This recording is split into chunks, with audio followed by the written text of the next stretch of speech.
Do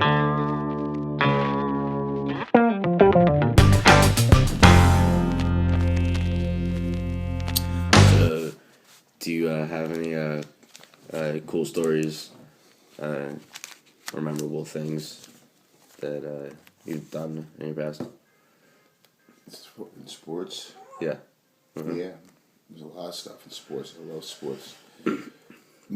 Since I guess I was around, I don't know, 12 years old, 10, 12, I was every day, that's all we did was play sports, and every sport I picked up naturally was really good at. And then around 16 I started fighting, and that came very natural to me. It was like God gave me a great punch. And Did you ever do any competitions? yeah. You want to explain any of them? We did it wasn't sanctioned, but it was an off-sanctioned Golden Gloves fight.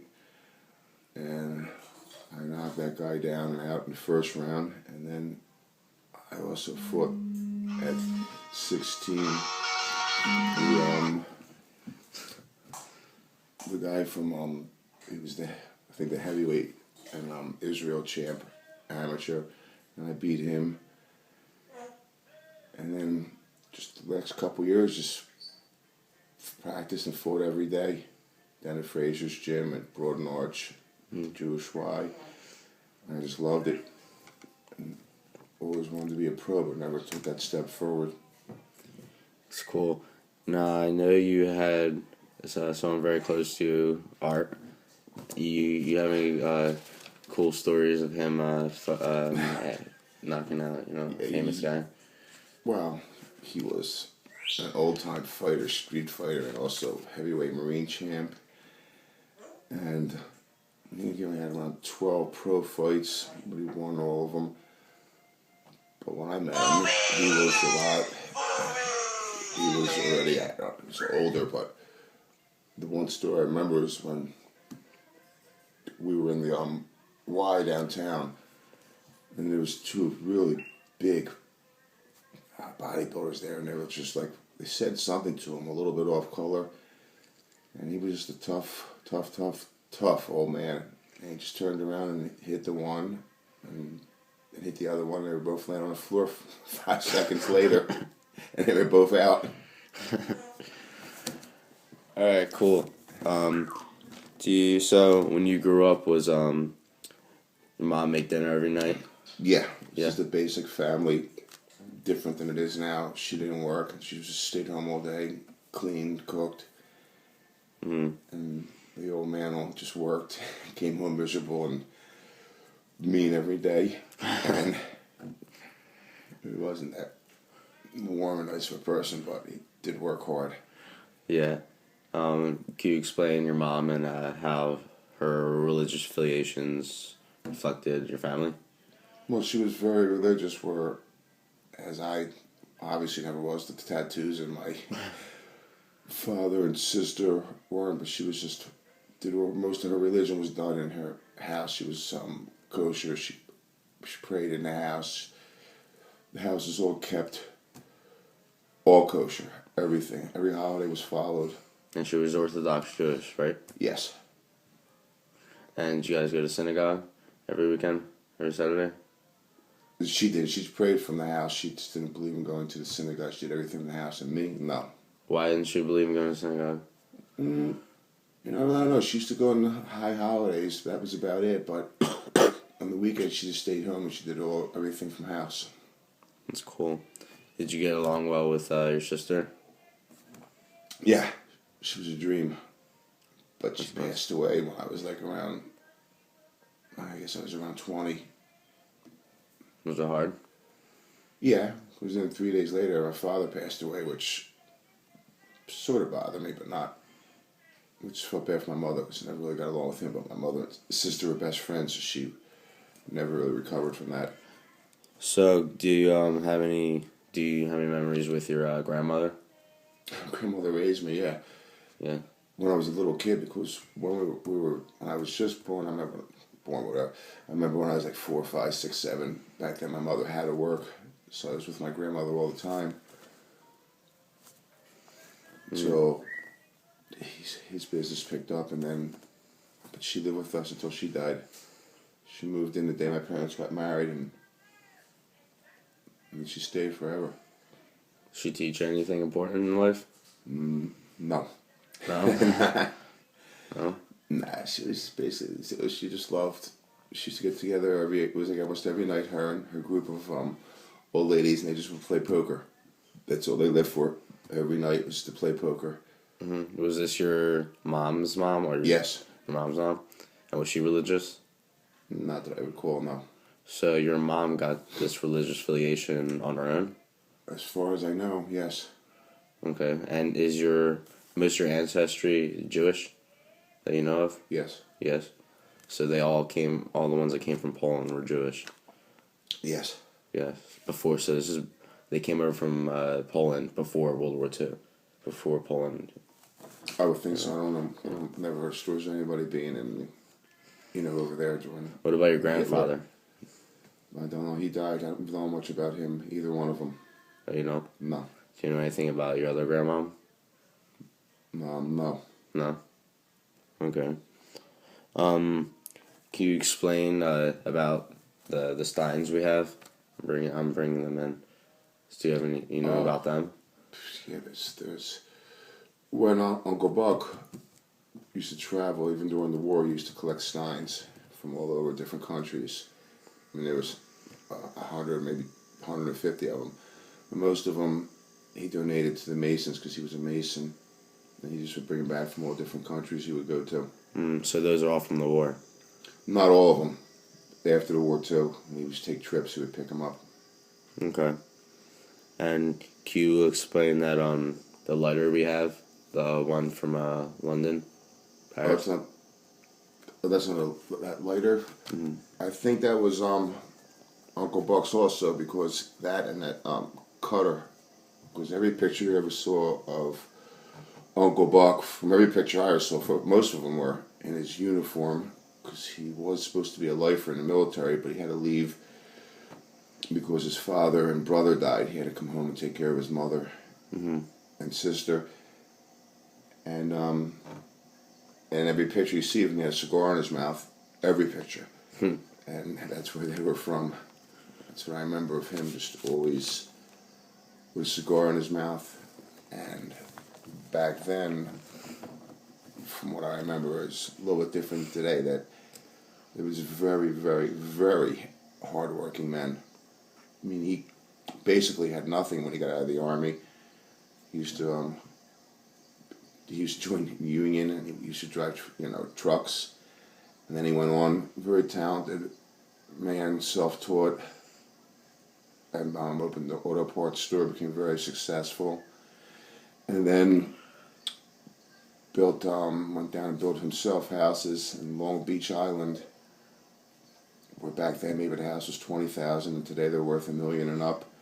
And he built around 10 or 15 of those houses, and then retired at a very young age, but still didn't have to go out and buy his Mercedes or a Rolex. Still always drove a station wagon and wore a Timex, and just was a very hard worker.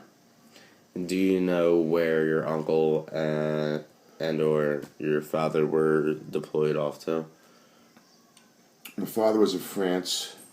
As I remember we didn't even talk much, we didn't get along, but I just remember one story that he was talking about, is that one night the bombing there was horrendous, and it was, it just kept him up and on his nerves all night. And Uncle Buck, I don't know which played to. All I know is that it said he loved it. Can you turn it off one time?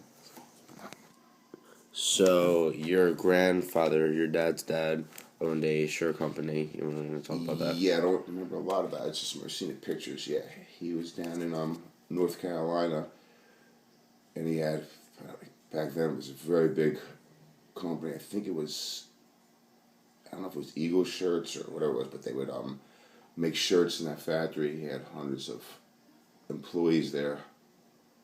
They would just make shirts. They would pick the cotton there, and it was all done down in the South. That's where he was raised. Part of his life was down in the South. Did they have slaves there? I'm sure there was back then, yeah. But he didn't participate, I'm sure, in any of that. Of course, I remember when my father's... Only thing I remember also about my father was when he went into the war. Besides being Jewish, he had that southern accent, so he was getting a lot of fights because of that. That's cool. So, what would be the difference of parents or your grandparents, how they raised their children compared to today's day and age? I mean, my parents, I don't know about my grandparents. I just think it was a lot more, especially with me, strict. It wasn't like you could go out and stay out all night, and you never disrespected your mother or your father, never talked back to them. And it was just a lot more discipline and respect, because I basically think that nowadays the parents are just so interested in just making so much money and living a flashy life that they put everything else on the back burner with their kids. It was a lot stricter then. And also back then you were allowed to hit your kids. My father used to hit me a lot. I mean, with a belt, with anything. Do you think that it's better to be very strict and disciplined, or to give your children some of that freedom? I think it's good to mixture both. Back then, he was just one way, and that was it. It was his way or no way, and then it was just crack. And it seemed to work with me because, well, I just love sports, and sports was my outlet for everything. I never really wanted to go out. I didn't want to get high. I didn't want to drink. I didn't want to go down that path where I think a lot of kids do today. And that's why I tried to raise you that way with the MMA and your bodybuilding. Give you some discipline in life instead of taking the easy route out and just going out and doing any kind of drugs or alcohol, which is basically just an escape from reality and a waste of time and your whole life. Do you think the partying and drug use is the same today as it was back then?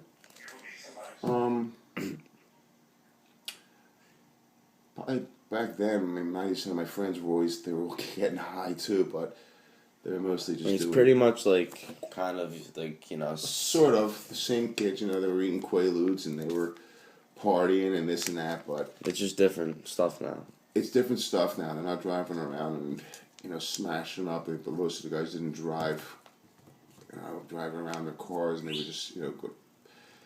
Yeah. I think it's just the same, if not, but it's definitely, I think it's worse now. Mm-hmm. Why do you think it's worse? I just think there's more pressure into, with kids, into the peer pressures and the bullshit they have to, their minds are still too weak and they want to just fit in with everybody else and be the cool kid that's doing whatever they're doing, which is everything is okay in life. In moderation. Do you remember the assassination of Kennedy? No. No? How old were you? I don't remember. You don't remember? What year was it? No. Did your mom ever talk about it? Or your dad? No. We weren't into politics? No. No? Not at all? Not at all. Basically, the lifestyle back then was just middle class, just hard working to better your, basically. They still were, into, who the president was, and they were very... Never talk much about politics. Your parents, no? Yeah, basically, especially the father. They worked so much, he didn't have, time for a lot of stuff. It wasn't basically an 8-hour day. It was sometimes a 15-hour day. It was very hard working.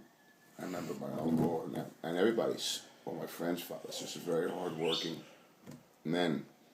Because I think back then it was basically a one income operation, whereas today a husband and a wife have to work in order to make ends meet. Mm-hmm.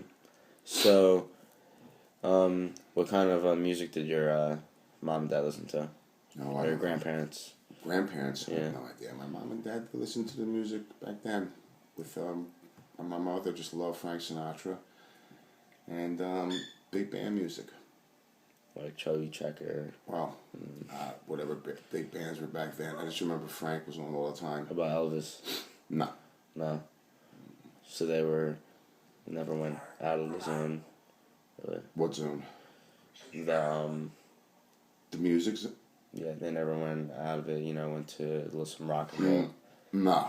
No. No, it was always like big band music, but it was 90% Frank Sinatra all the time, or Tony Bennett, or other guys of that era that sung like that.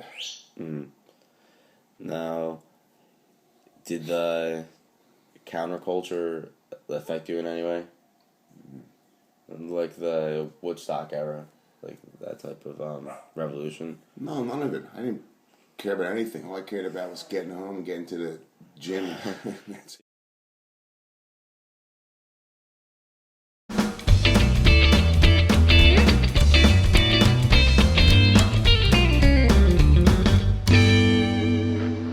Hi, I'm Andrea Tadelman. I'm Brandon Greenstein's mom. And what questions do you have for me, Brandon? Well, you want to talk about where you're from and how your life was from there? Sure. I was born and raised in Northeast Philadelphia. Moved to Florida when I was 17.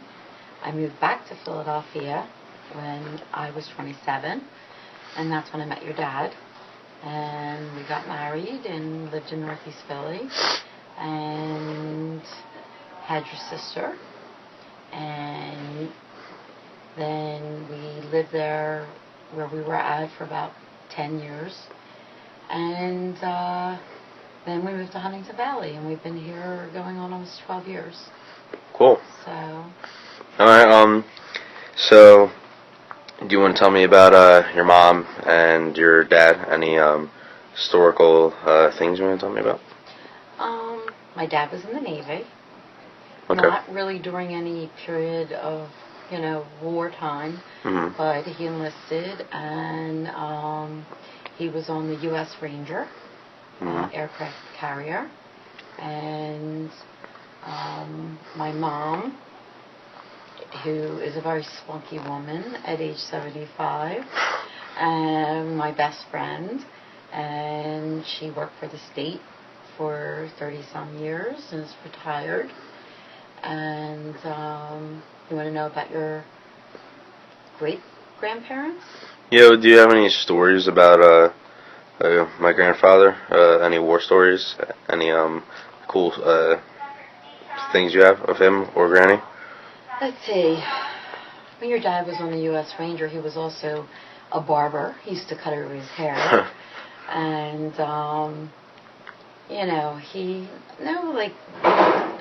we really don't meet too many exciting stories about him, Granny liked to party it up and dance like crazy at weddings. She's always the life of the party.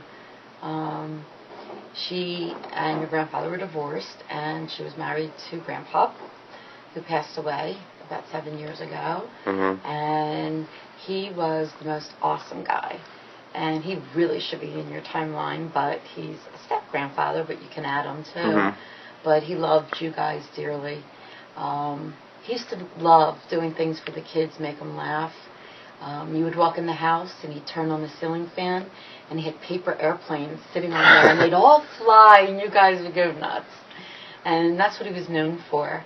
And a very big part of his life was celebrating. And he always loved to dress up and put on funny masks for you kids. So when you guys were little, we threw him a surprise birthday party, and you guys all had glasses and noses. You remember that? That was like a highlight of his life. Yeah. So, you have any remembrance of your grandparents? I remember all my grandparents. What about your great-grandparents?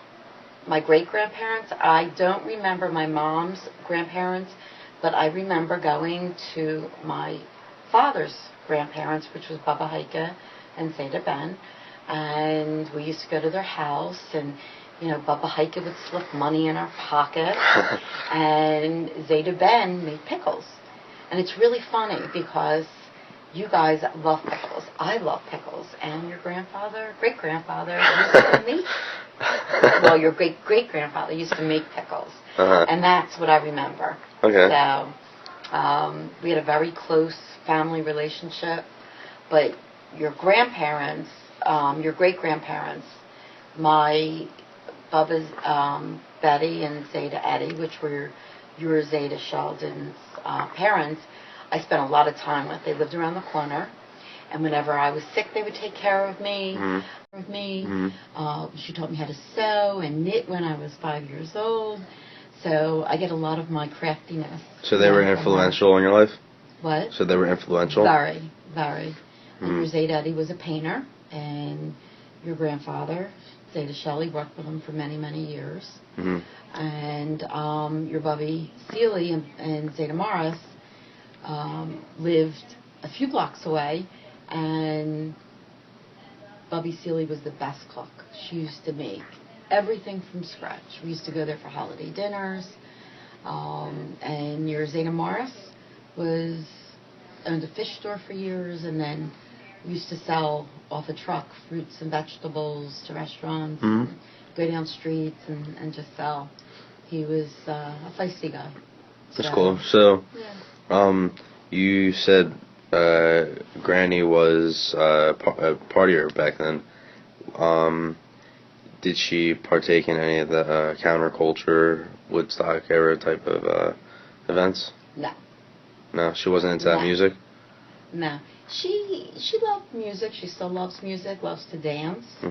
But she was never like, she would drink something, now and then, but never, get into like the Woodstock, She loved going to Who concerts and Pink Floyd. Okay, she was in those type of bands, though. Yeah, she used to go with your Uncle Scotty.